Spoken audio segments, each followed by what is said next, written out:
Welcome to Learn to Live Stress-Free. This is Christine Wright with Dr. Robert Wright Jr., your go-to wellness coaches of www.stressfreenow.info. Today, we will be speaking with Judith Pennington, who is an author, teacher, and world authority on brainwave biofeedback meditation, a scientific and spiritual discipline that is gaining attention and popularity worldwide. Judith is the author of The Voice of the Soul, a groundbreaking book about inspired writing and the science of spirituality. Judith's latest book is entitled Your Psychic Soul, Embracing Your Sixth Sense, which takes the reader on a still deeper journey into the world of intuition and the superconscious mind of enlightenment. Published by Edgar Cayce's Fourth Dimension Press in December 2012, Your Psychic Soul is a scientific and spiritual exploration of meditation, the brainwaves of consciousness, psi experiences, dreaming, inspired writing, hands-on healing, and the global shift in consciousness that is now underway. Judith regularly travels and teaches internationally for an organization she founded, the Institute for the Awakened Mind, and in the U.S., for Edgar Cayce's ARE, located in Virginia Beach, Virginia. She also writes 2 free online publications, The Still Small Voice and One World Spirit, which can be accessed from her primary website, eaglelife.com. Welcome, Judith. It's certainly an honor and a privilege to have you as our featured guest today. We are so happy you could be with us. Well, thank you so very much, Bob. I really appreciate your inviting me. Thank you so much, Judith. Welcome, and hello, everyone. You're in for a treat listening to Judith. Judith, you're an authority in the field of biofeedback and neurofeedback. Since these fields may be unfamiliar to some, would you explain what biofeedback and neurofeedback are, and can you tell our audience how you came to be involved with them? Sure.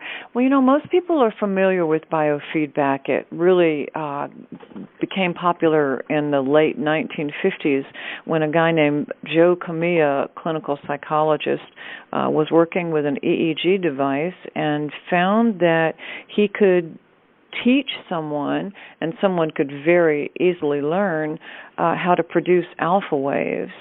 And so biofeedback is essentially a scientific way of helping you recognize a state of either body or mind consciousness or both so you can self-regulate them.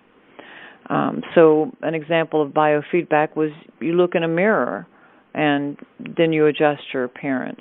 You stand on a scale, you know what your weight is, you adjust your weight.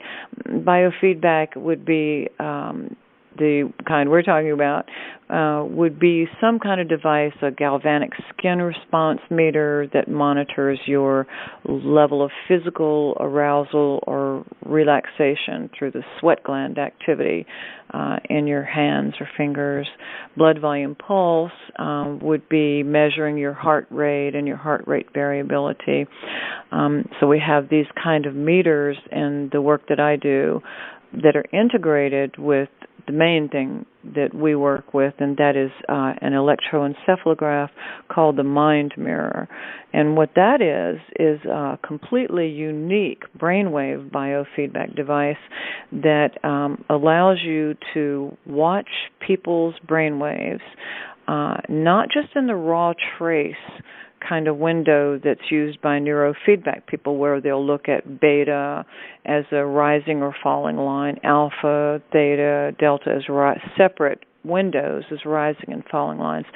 But our composite picture, invented in 1974 by a biophysicist, shows both sides of the brain and the frequency activity inside of those 4 categories and the interrelationships of those 4 categories, so that when we see the picture, we can see whether they are internally or externally focused, whether they're having a difficult time or whether they are in an enlightenment state of consciousness.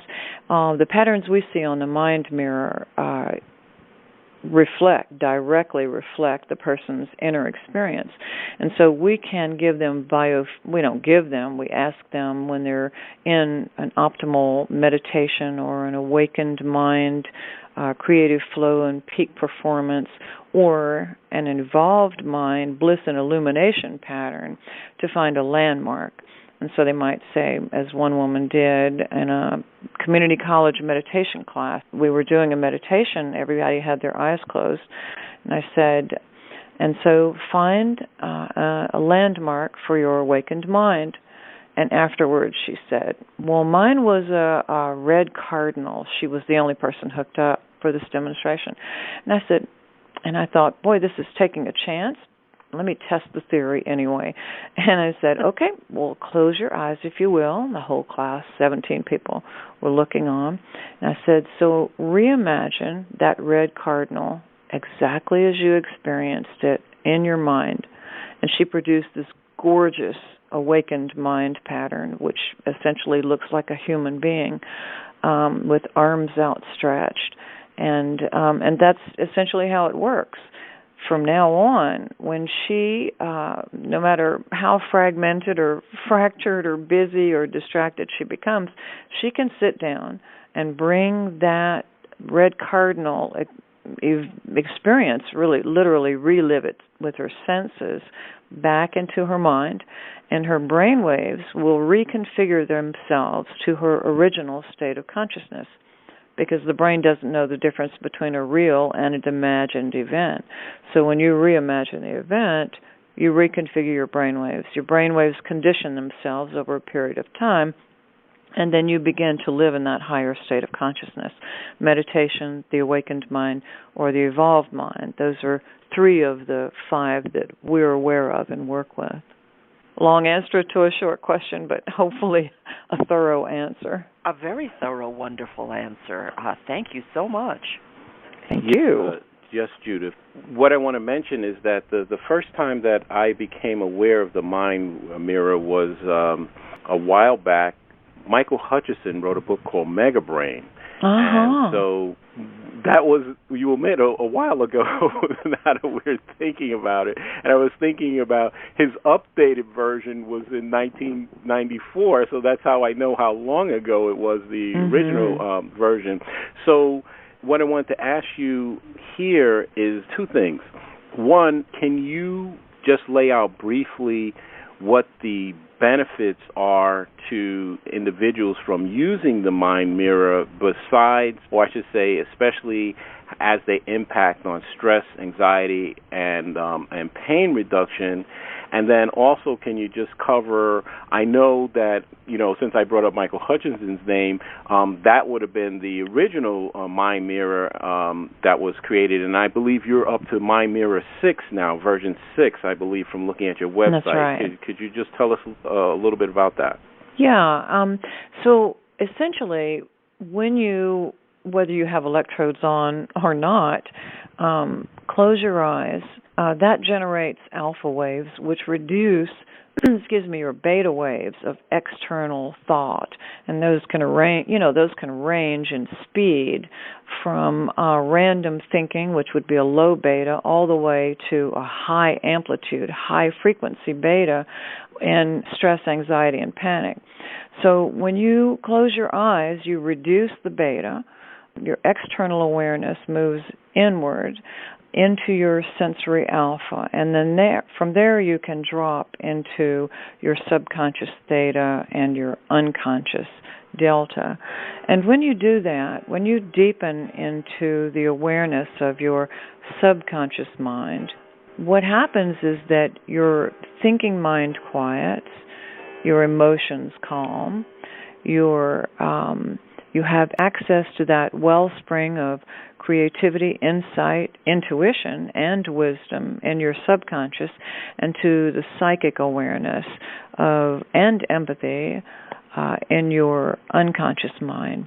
And so there comes an open flow of consciousness wherein you have access to all of these qualities of mind simultaneously.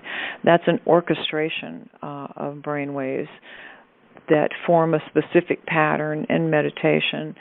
And if you activate your beta just a little bit to problem solve or even expand your spirit, send healing out to someone else, then you have the awakened mind.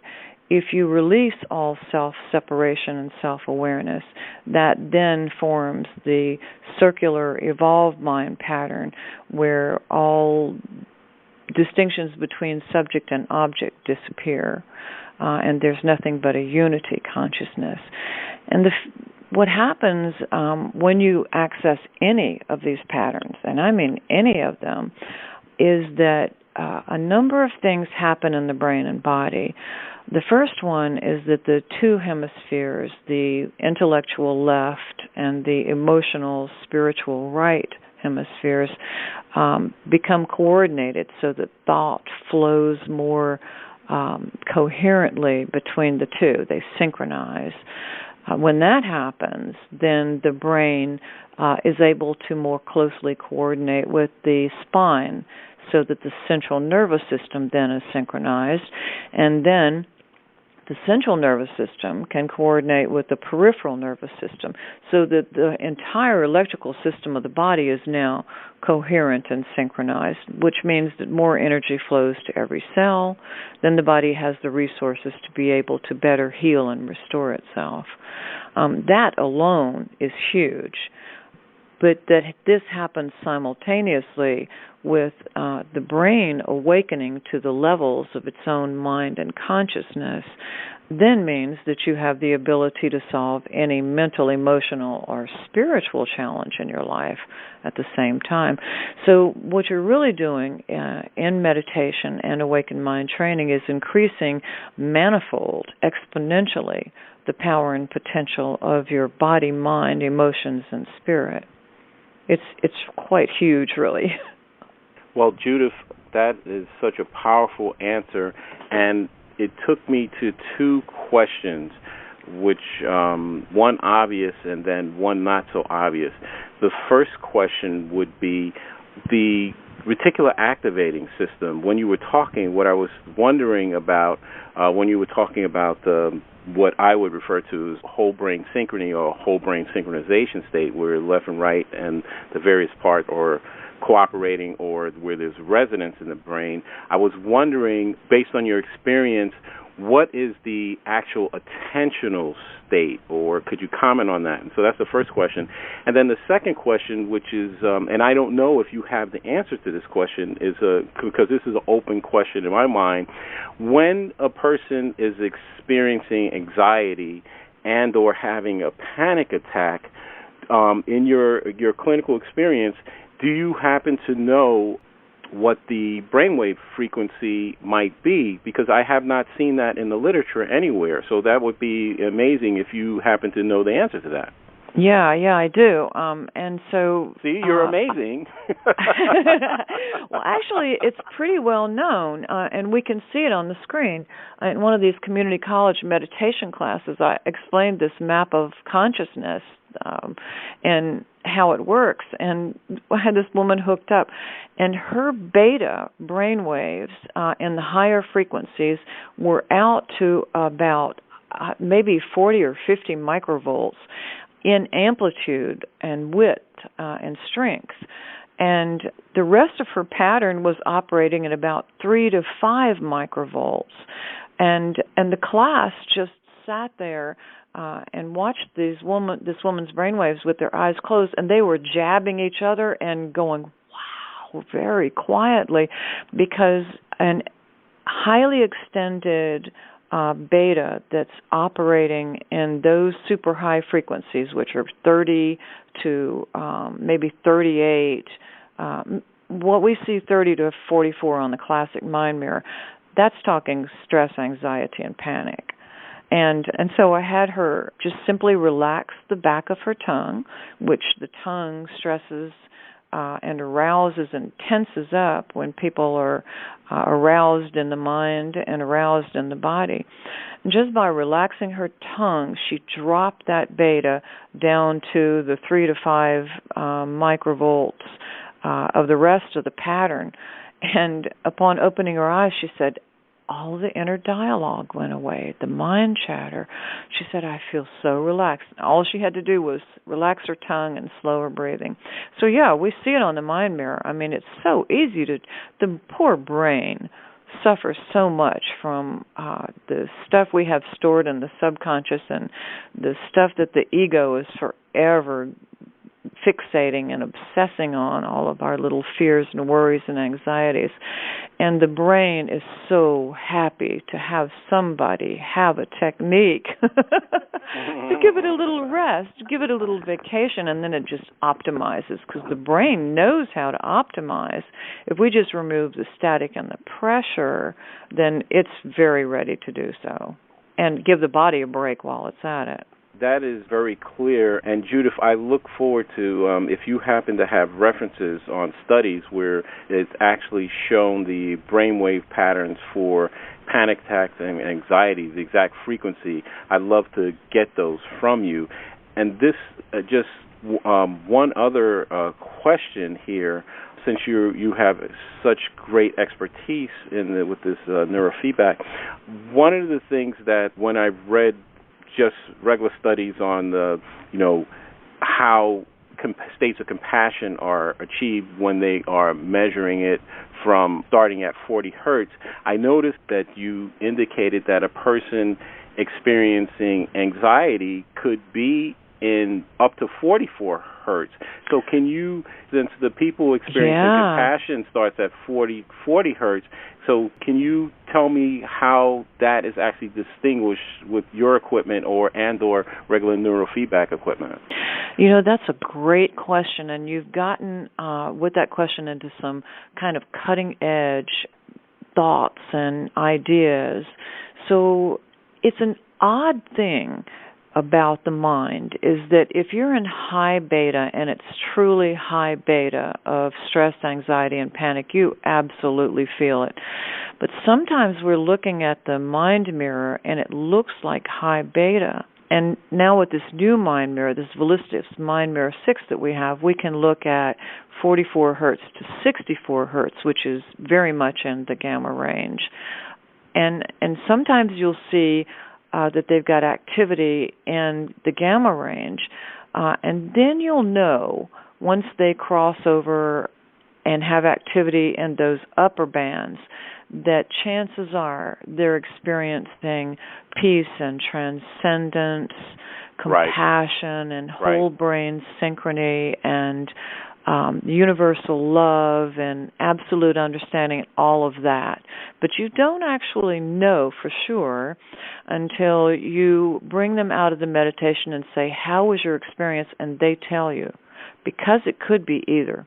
Thank you for that, because I think that is a very good example that we have to remember that whatever representations that we're seeing on the equipment, that it's just an artifact. And so this is where the qualitative aspect of experience becomes important, where you ask the person, so what was your experience? You know, absolutely. It sounds very simple, but two things can look the same and appear to be similar, but they're not the same thing.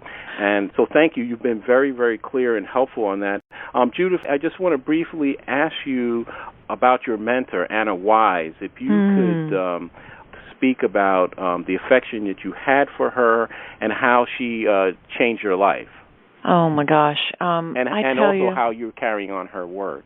Right. I don't know if I've ever loved anyone so much as I did Anna. I think Anna and I must have had some past lives together, because there was such a rise of Kundalini and excitement when I came across her work, to which I was directly led after I finished writing my first book, The Voice of the Soul. I heard myself say, I'm not publishing this book unless there's some scientific, I would need 3 objective scientific proofs. And so I began to hear, go to the ARE bookstore, look for Common Boundary magazine, and you'll find your proofs. And this had happened to me before, where I was directly led to a source of information, as it does a lot of people. In fact, it's got a name, bibliomancy. And so I did, and sure enough, on the cover of that magazine was the brainwaves of consciousness, which explained and gave me some scientific evidence for everything I'd written in that book, and set me on a journey where, with that language, that science-based language, I could understand my experience better. And so eventually I went to Esalen and took a course with Anna, and we just loved each other at first sight. And I got permission from her to excerpt from her book, The High Performance Mind, and some pages that I was using as handouts. And every time I talked to her, she'd say, well, come and study with me. And I'd say, I can't, $18,000, I can't afford it, and I'm promoting my book, and I'm teaching these classes. And finally I got a meditative writing message that said, go now. And that was very unusual, because I never had a go now directive before.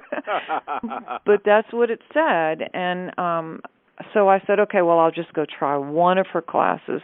And there she said, no, you can't do just one. You have to do them all. And so I spent the night in San Rafael, California, struggling with my meditative writing and saying, I can't afford this. I've got too much going on. Take the course. I mean, it wasn't, quite that of a bald-faced instruction, but it said there are things you don't know now, and we'll discover that relate to your life's destiny, your destiny of your soul. And I adored the work, and I adored Anna, and I ended up taking the whole course, and the money just fell out of the sky. Of course, I didn't have to do anything to get a penny of it, and every time I would get ready to go to San Rafael for the 6 one-week training seminars, I would get so excited that it was all I could do to, control myself in the class. And I always had that experience around Anna. I think there was a transmission of energy and light from her that everyone felt. And it would either arouse the worst in you or the best in you. And it aroused the best in me, and I ended up spending 4 years, 4 times a year, going out and assisting her in her trainings in Esalen, California, just above Big Sur, this big human growth development center. And I watched people change their consciousness over the course of a weekend or a 5-day seminar. And then I watched them in my work and realized that the reason I'd been guided there at that particular point was because Anna had multiple sclerosis, and she was going down health-wise faster and faster. And this nervous system disorder actually took her life in 2010. And so I didn't want the work to die, and started working with EEG manufacturer, Thought Technology, and then another manufacturer, Velistas, to keep the mind mirror alive, and so and to advance the technology. And then I had an experience in meditation and said, where do you want me to go next, Anna? And I had a series of visions, and clearly was being guided to do group brainwave trainings in New York City. And so from that, I ended up eventually getting the list of certified practitioners from Anna's husband, Jim McRitchie, who had to mine 6,000 emails to get it, and so formed the awakenedmind.org website and formed this Institute for the Awakened Mind that is an international consortium of awakened mind trainers.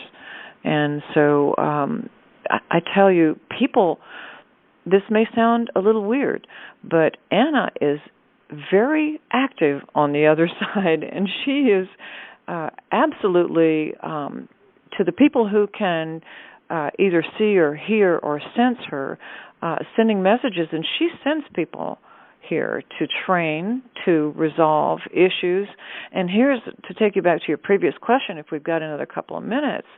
One was a French-Canadian channeler, very famous woman who travels the world, name of Ghislaine Salafranc. And she had this dream where Anna showed up and said, Judith Pennington can help you. And Ghislaine woke up and said, who is Judith Pennington? And found me online, and immediately, trusting her own guidance, came here, and we worked with her gamma waves. She is operating in those very high frequencies of gamma, which cause kundalini arousal.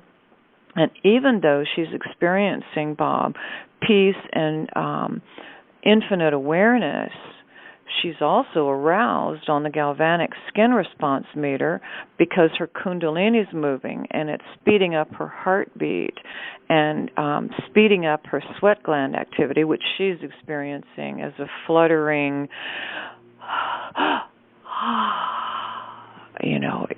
illumination experience. But this is this case where you can't tell the difference, except that the deeper Ghislaine goes into her theta waves, the more coherent her high amplitude gamma waves become, and the more synchronous her whole brainwave pattern and her brain becomes, and the less deleterious effects she experiences from that high gamma. Like, she can't be in a room where there's a lot of electrical lighting or sit at computers because this gamma affects people in that way. So that's why Anna sent her to me. And then Anna also appeared to a channel in Germany who told Andrea Groh that she would be the one to would be my designated successor in this work, because, I'm 66. If I drop dead at any moment, somebody's got to pick up this whole gigantic ball and run with it. And so Andrea, on the way back from the airport, said that this channel had been told by Anna Wise that she would be the next one. And so Andrea told me, and I said, I know! I've been thinking about it for weeks now. I don't know if Anna planted that or if it was just a logical conclusion, because this woman is so competent and brilliant.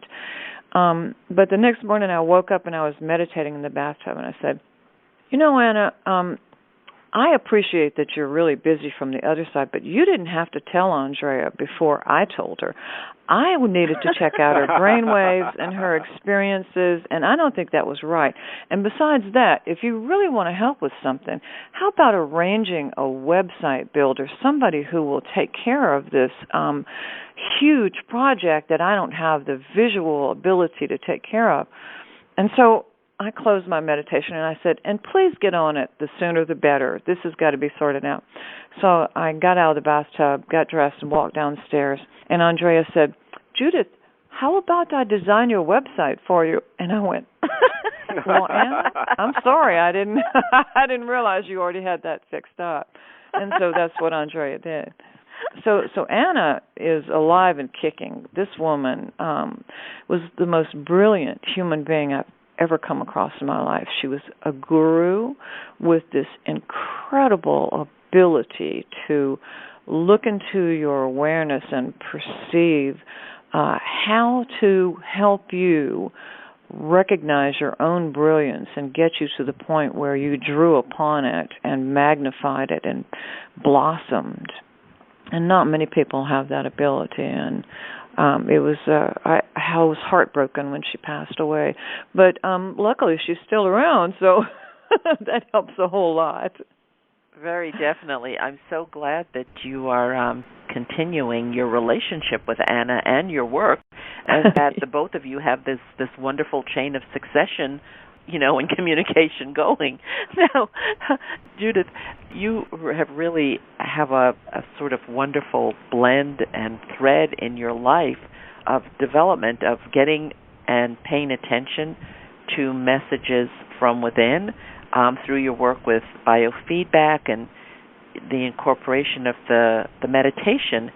And you've put this together so well with your website, Eagle Life. And I love the title of your publication. It really speaks to what you're bringing forth in the world, to listen to the still small voice and one world spirit. I really want to acknowledge it. It's such a wonderful thing. I appreciate your sharing this. Now, you're obviously living this, and you're spreading this message. How is this flourishing? What feedback have you been getting from your publication? You know, it's life-changing because people often feel as if they're wearing a mask, and if anybody knew who they really are, they wouldn't love them or want them. And almost everybody I've ever met or known has got this concept of how small they are because of feedback they've gotten from either a parent or a priest or a politician that says you can't and you aren't. But when people connect with this ocean of wisdom and love within them, they understand that there's so much more than they ever dreamed or imagined that they could be. And when they tap into that wellspring, that river, that ocean, then all of that potential starts rushing like a river into the conscious mind so that they become who they are in their subconscious and unconscious. And you know, it's like watching a flower blossom from a bud into a stunningly beautiful and radiantly colored manifestation of the glory of creation. It's like going from night into day. And so people may not get all of that from the newsletter, but they certainly will understand that this is possible. Where that happens is that if they follow or try out the meditation techniques, and not just meditation techniques. I mean, there are things in that newsletter that give you psycho-spiritual questions and tools that you can use wide awake, and you start to tap into that. It's tapping into it that really makes the shift and change. All the still small voices really is a pointer. And then I do publish some of my meditative writings. When I still get into binds and can't see my way out, it's part of this ever spiraling upward series of complexities and challenges that mark the meaning of conscious evolution. And whenever I run into something that I don't see immediately the solution to, I'll do a meditative writing still. And so I publish some of those on the Still Small Voice, and I get a lot of feedback from those going, people say, this is exactly the issue I was grappling with at this moment. Thank you. I knew there had to be an answer, you know.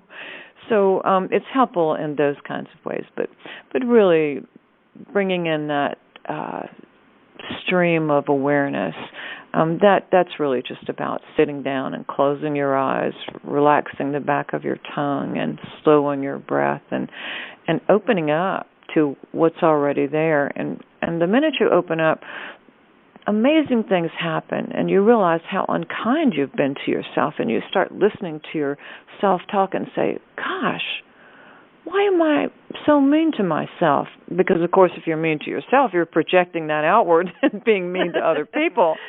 And so there's this wonderful evolutionary path that happens through self-reflective awareness, and suddenly one day you wake up and say, wow, I'm the same person, but I'm so much better and happier and more peaceful, and goodness gracious, where did all that money come from?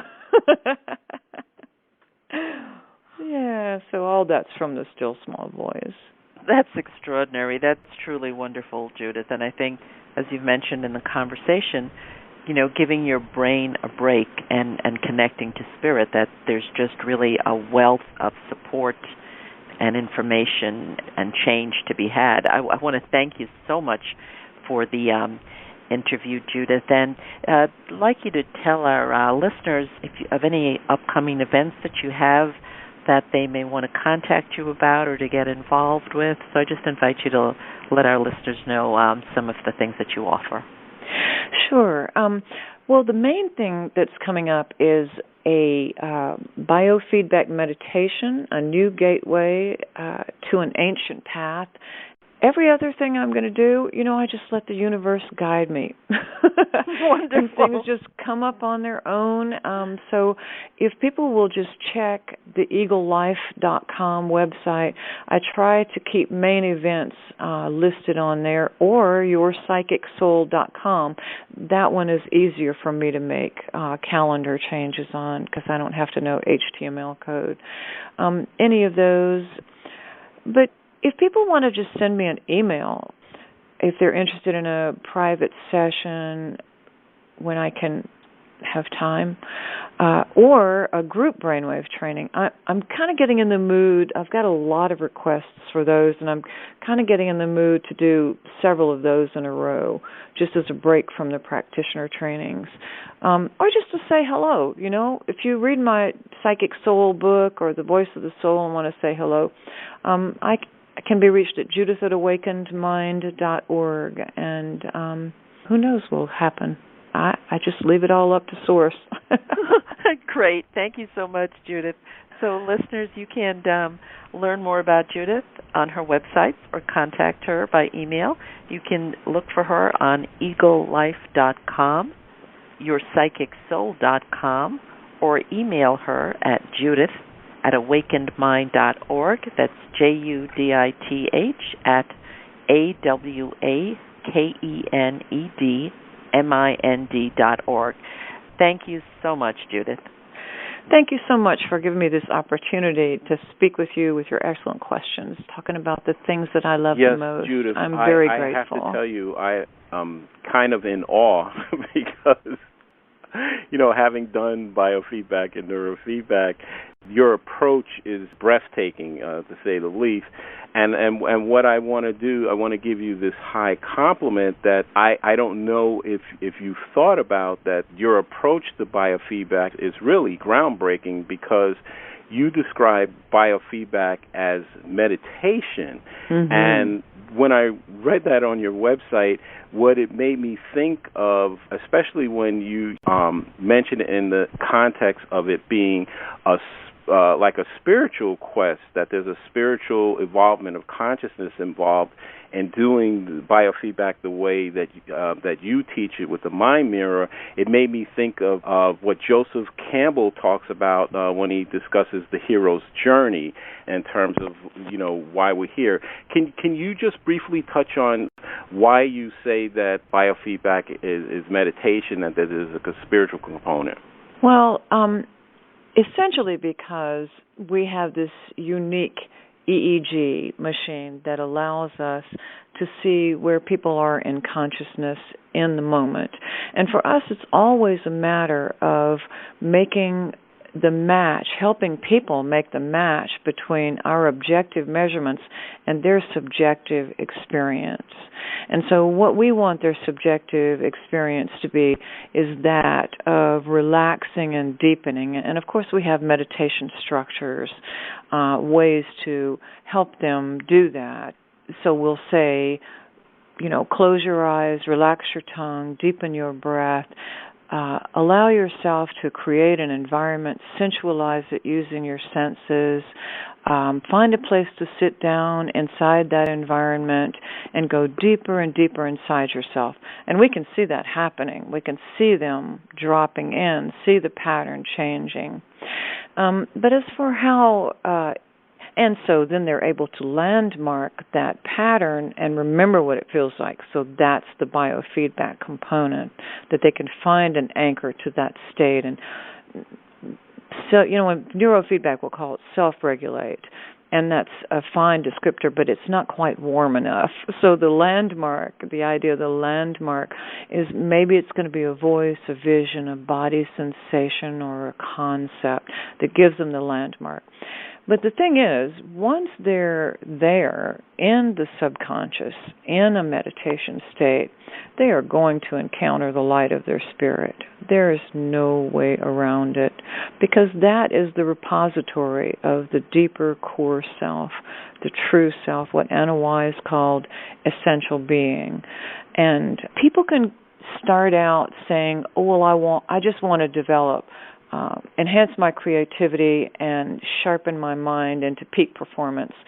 But once you do that, you're going to say, well, as one guy did, the insurance broker from New Jersey, he went into a deep meditation and thought that he was going to find out how to work on a project, and suddenly a picture of his father showed up, and his father was had his arms wide and gave him a hug and said, "You have all the tools you need to resolve all of the questions that you have." And this was the most important experience for this man, because he had had this sense of a missing piece in his life, all his life, because his father had had a stroke when he was 15 and had been sick and dying from that stroke by the time he was 18. And he had never apparently had, in a very wonderful family, that assurance. And that was the one missing piece he needed to pull his whole life together. And that was a spiritual experience. So this man is now much more attuned to the spiritual realm than he was before. And it's that way for everyone. Things just happen down there in that essential being. And it is spiritual. Everything is spiritual. You know, I was thinking, Bob and Christine, a little earlier, that if it's so easy if we just see life as a continuum. And on the left-hand side is the ordinary mind and how we function in external reality. And so you move a little bit to the right, and you start to move into your subconscious and then your unconscious awareness, and then this orchestration of your brain waves into this peak performance. And then you move still farther right, and that peak performance is going to take you to peak moments of experience, peak moments of illumination and flow. Those are going to evolve your mind until ultimately at the far right you're going to be in complete connection with your spirit and that circular evolved mind pattern. And at the same time, those gamma brain waves of the superconscious mind and universal consciousness. There's no way that in developing your consciousness you don't run into your spirit, because it's your spirit that's guiding you. It's who you are.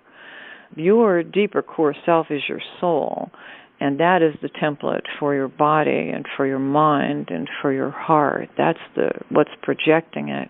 And so when you come into who you truly are, you're coming into your spirit. So all journeys, all heroes' journeys are a journey into the spirit. Wow, Judith. I just...